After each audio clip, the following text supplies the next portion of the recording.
Hello and welcome. I'm Uday Pratap Singh. You're watching NewsX Deep Dive with me, Uday Pratap Singh. On your screens is the glorious Sri Padmanabhaswamy Temple, a 1,000-year-old sanctuary dedicated to Lord Vishnu, reclining eternally on the serpent Ananta. But behind its sacred stones lies a tale of opulence, mystery and modern-day intrigue.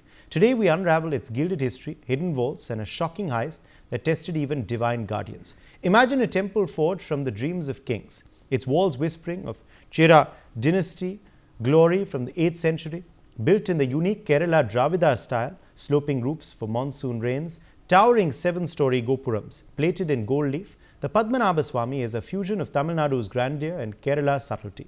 Its 365 carved granite pillars form a corridor leading to the sanctum, each etched with celestial tales.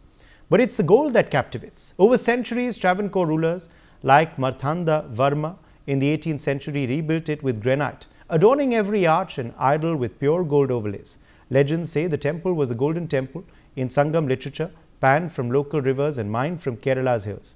No single architect claims credit. It's a collective opus of sages, kings and artisans evolving from wood in 500 BC to its current form. The facade gleams with 12,000 plus Shaligram stones encasing Vishnu's 18-foot idol, a reclining form symbolizing cosmic rest. This isn't just stone and metal, it's a living vault of faith, estimated to house treasures worth $22 billion, enough to eclipse modern economies. Beneath the temple floors, 6 kalaras, or vaults, guard secrets amassed over millennia.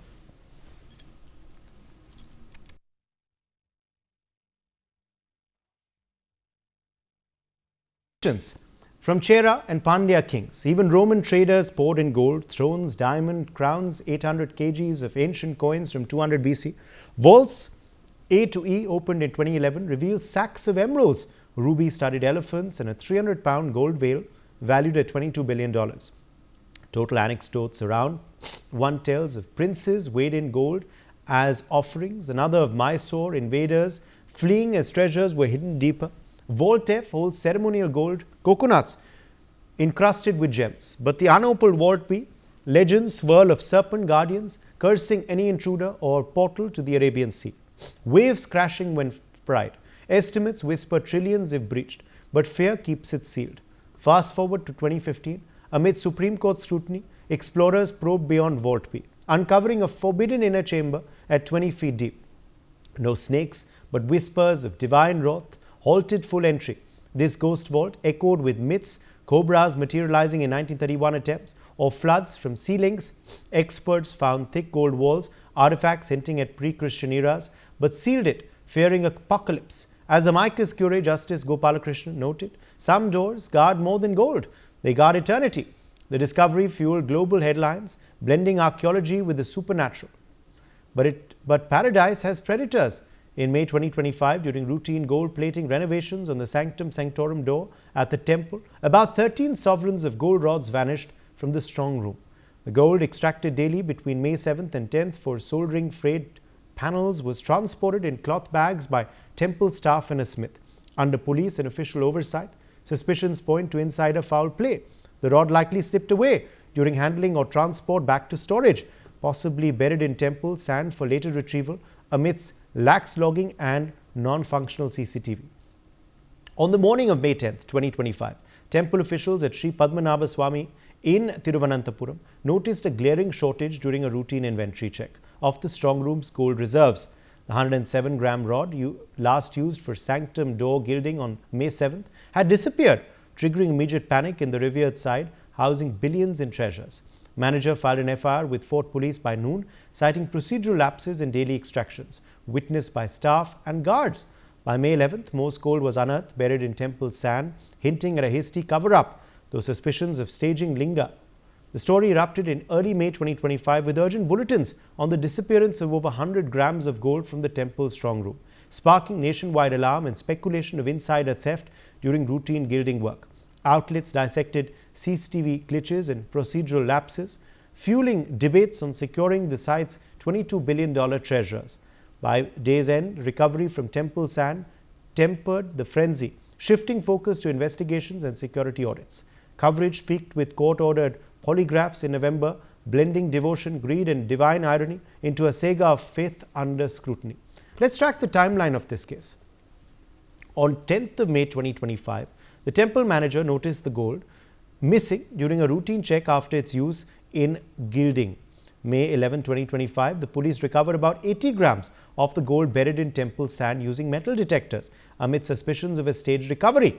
6 employees are questioned. CCTV glitches prompted early security audits. June 2025, magistrate directed a forensic review of non-functional cameras and handling logs, stalling deeper charges while expanding the probe to 12 staff members. July 2025, a partial recovery led to a hold on formal charges.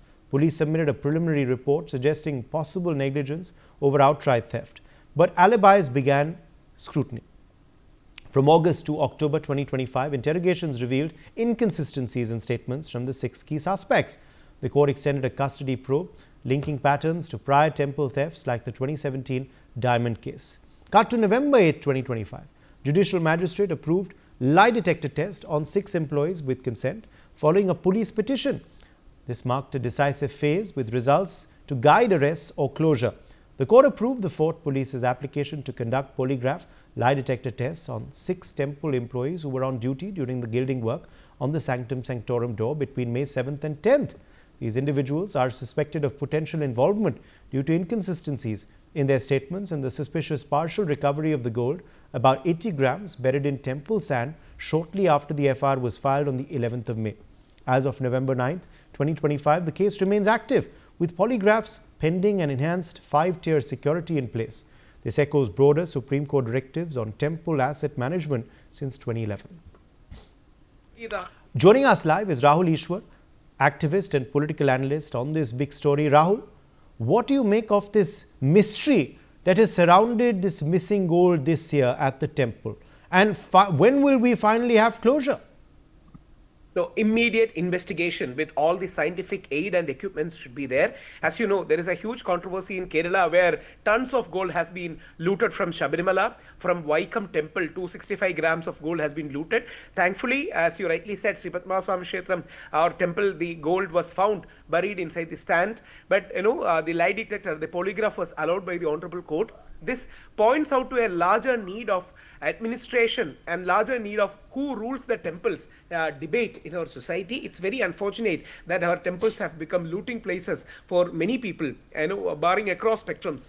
So it's a very important case we have to take up, and upkeep of temples, especially the deity being a perpetual minor, is extremely important, and I hope law enforcement agencies and courts will take serious care of it. And devotees are extremely disheartened, disturbed by these developments in Padmanabhaswamy Temple, Sabarimala, Vaikam and so many other temples, because regular reports have been coming and ordinary devotees are very pained to hear all this.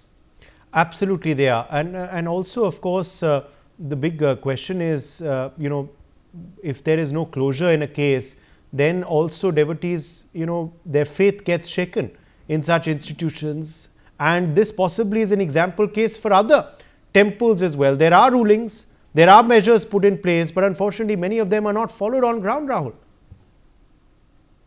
Absolutely. See, such checks and balances are definitely there. Devasam manual is there. But many people who are in Devasam board don't bother about these. Or people who are in the management and administration don't bother about this.